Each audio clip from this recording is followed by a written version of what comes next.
saya Gloria. Dan nama saya Mela. Kami berdua adalah mahasiswi Magister Akuntansi dari Universitas Airlangga Surabaya. Nah, hari ini kita akan membuat video mengenai fraud dalam rangka untuk menyelesaikan tugas akhir kami penauditan forensik yang dibimbing oleh dosen kami Ibu Erina Sudaryati. Nah, di video ini kita akan membahas tentang apa itu fraud, hal-hal yang melatar belakangi fraud seperti fraud triangle, lalu kita akan membahas kasus tentang fraud, dan juga kita akan membahas bagaimana cara mendeteksi. Oke, let's check it out guys.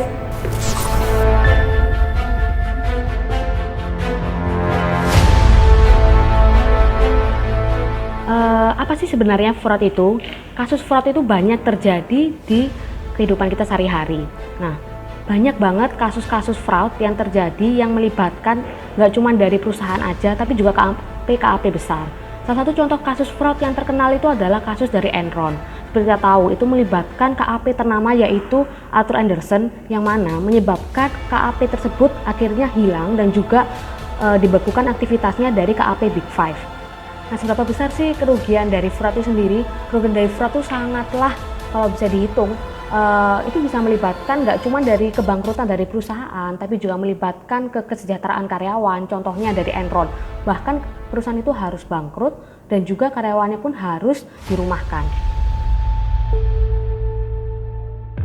Dunia seperti kasus Enron, tapi di Indonesia pun juga ada kasus-kasus kecurangan, contohnya kasus korupsi ataupun kasus-kasus lain yang melibatkan nggak cuma pihak dari perusahaan swasta, tapi juga perusahaan BUMN. Nah, sebenarnya fraud itu nggak cuma dilihat dari sisi kecurangan di laporan keuangan. Ada juga fraud, kita bisa katakan sebagai fraud ketika dia itu merupakan penyalahgunaan aset atau aset misappropriation. Nah, seperti apa sih penjelasan lebih lanjut mengenai fraud itu? Bisa dijelaskan oleh rekan saya, yaitu Mela.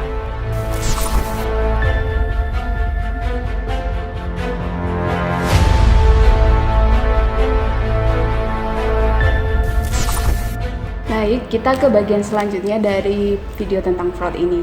Nah, setelah kita tahu tadi sudah dijelaskan oleh rekan saya Gloria tentang apa saja kasus-kasus yang udah terjadi di Indonesia maupun di dunia, kita juga sebenarnya harus tahu dulu ya, apa sih definisi dari fraud itu sendiri.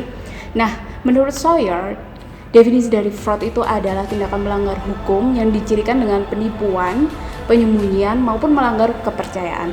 Sementara menurut BPKP, fraud itu adalah tindakan melanggar hukum yang dilakukan oleh orang-orang di dalam maupun di luar organisasi yang secara tidak langsung atau langsung akan dapat merugikan orang lain.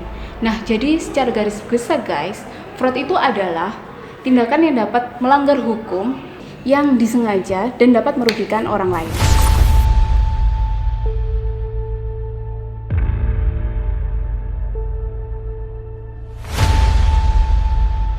Dalam fraud triangle ada 3 faktor yang mendukung seseorang melakukan fraud, meliputi peluang, dorongan, dan rasionalisasi. Berikut contoh ilustrasi dari fraud triangle. Pembukaannya yaitu kita di sini ambil skenario di mana Bintang merupakan salah satu karyawan di perusahaan yang bergerak di bidang industri manufaktur. Ia telah bekerja di perusahaan ini selama 15 tahun dan memiliki jabatan sebagai supervisor accounting. Perusahaan tempat Bintang bekerja merupakan perusahaan keluarga yang mana jabatan di level manajerial itu biasanya diduduki oleh anggota keluarga. Bintang merupakan senior yang paling lama bekerja di bidang ini dan telah mendapatkan kepercayaan penuh dari atasannya. Apalagi atasannya sendiri bukan berasal dari background accounting yang cukup kuat sehingga ia mempercayakan penyusunan laporan akuntansi kepadanya. Nah, di sini kita akan bahas bagaimana sih sebenarnya kasus dari fraud ini bisa terjadi jika kita kaitkan dengan fraud triangle. Komponen pertama yaitu opportunity atau kesempatan. Bagaimana komponen ini bisa menjadi pemicu dari adanya fraud?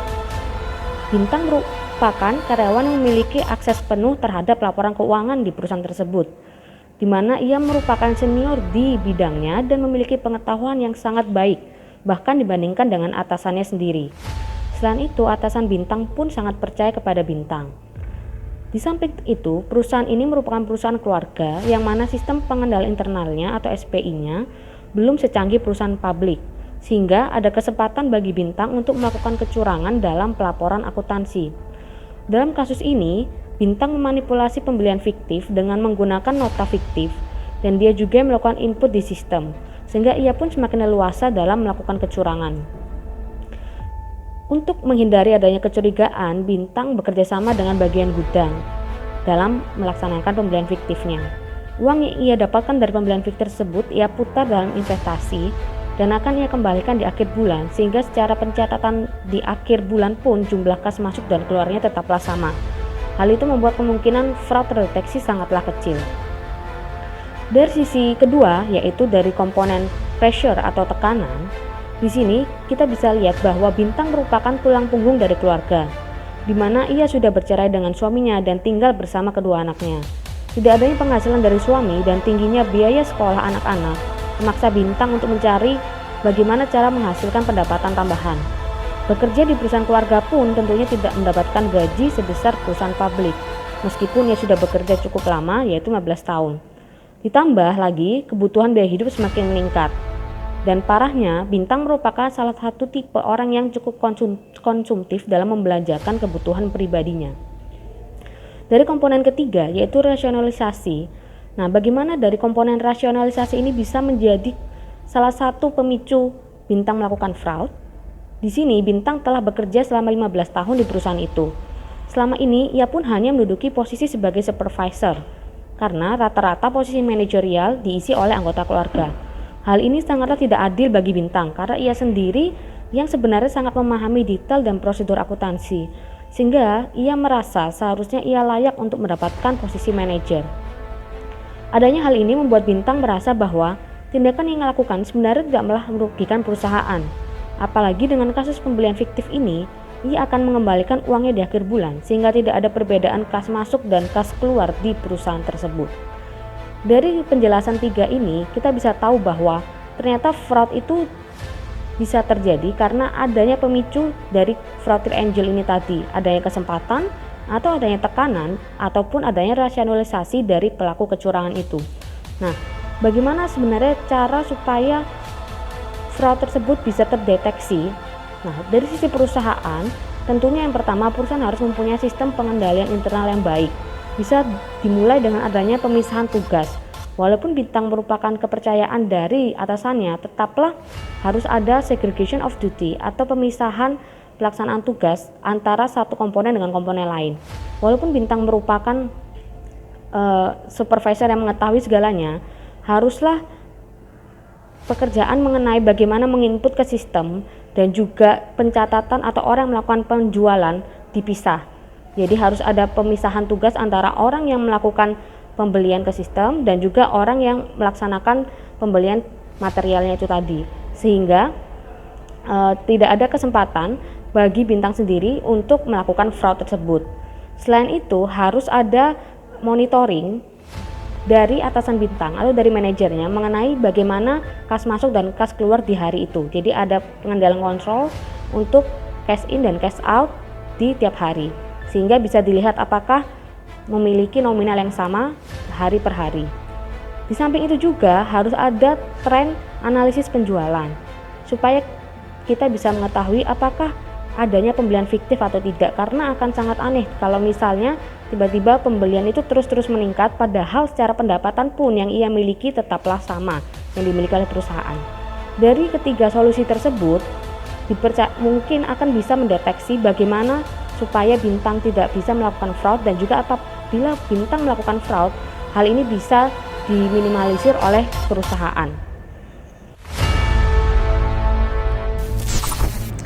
Setelah kita tahu definisi dari fraud itu sendiri, kita juga harus tahu nih guys, jenis dan macam dari fraud. Nah, menurut ACFE atau The Association of Certified Fraud Examiner, itu menggolongkan fraud itu ada 3 macam. Nah, 3 macam itu nanti disebut dengan fraud 3. Fraud 3 itu apa? Fraud 3 ada digolongkan menjadi 3 jenis. Yang pertama, yaitu fraud terhadap aset atau asset misappropriation. Yang kedua, fraud atas laporan keuangan atau fraudulent statement. Yang ketiga, korupsi atau corruption. Nah, sekarang kita akan mendefinisikan masing-masing ya. Yang pertama, yaitu fraud atas aset atau asset misappropriation. Nah, ini adalah suatu bentuk penyelewengan terhadap uang atau kas atau aset dan harta perusahaan. Nah, penyelewengan jenis ini itu lebih mudah dideteksi guys. Kenapa? Karena objeknya itu tangible atau dapat didefinisikan, defined value. Nah, yang kedua adalah fraud atas laporan keuangan atau fraudulent statement. Nah, mungkin kita sering baca ya di koran-koran itu sering ada kayak kesalahan pelaporan penyajian keuangan seperti itu yang melibatkan kantor auditor maupun manajemen perusahaan. Nah, jadi ini adalah tindakan yang dilakukan oleh pejabat atau eksekutif di suatu perusahaan dengan tujuan untuk merekayasa laporan keuangannya sehingga tampak lebih bagus atau berkinerja lebih tinggi dari yang seharusnya. Nah, ini dilakukan dengan rekayasa keuangan atau financial engineering dan juga sering sekali disebut dengan window dressing. Nah, jadi kalau kalian tahu istilah-istilah ini, kalian sudah lebih tahu ya guys. Nah, untuk itu bagaimana cara yang dilakukan oleh para eksekutif atau pejabat ini? Mereka melakukannya dengan mengakui suatu pendapatan atau transaksi itu lebih tinggi atau lebih rendah dari yang seharusnya, maupun pencatatan aset dan liabilitas lebih tinggi atau lebih rendah dari yang seharusnya. Nah, yang ketiga kita menginjak ke korupsi atau corruption. Nah, kalian sering pasti mendengar istilah kayak ini ya, korupsi atau corruption. Nah, untuk fraud jenis ini itu lebih susah untuk dideteksi. Kenapa? Karena kalau misalnya asset misappropriation atau fraudulent statement itu yang dirugikan tuh salah satu pihak aja, misalnya investor atau perusahaan. Nah, kalau korupsi ini itu susah deteksi karena dua pihak ini saling diuntungkan atau simbiosis mutualisme seperti itu. Contohnya bribery atau gratuities atau conflict of interest. Seperti itu, guys.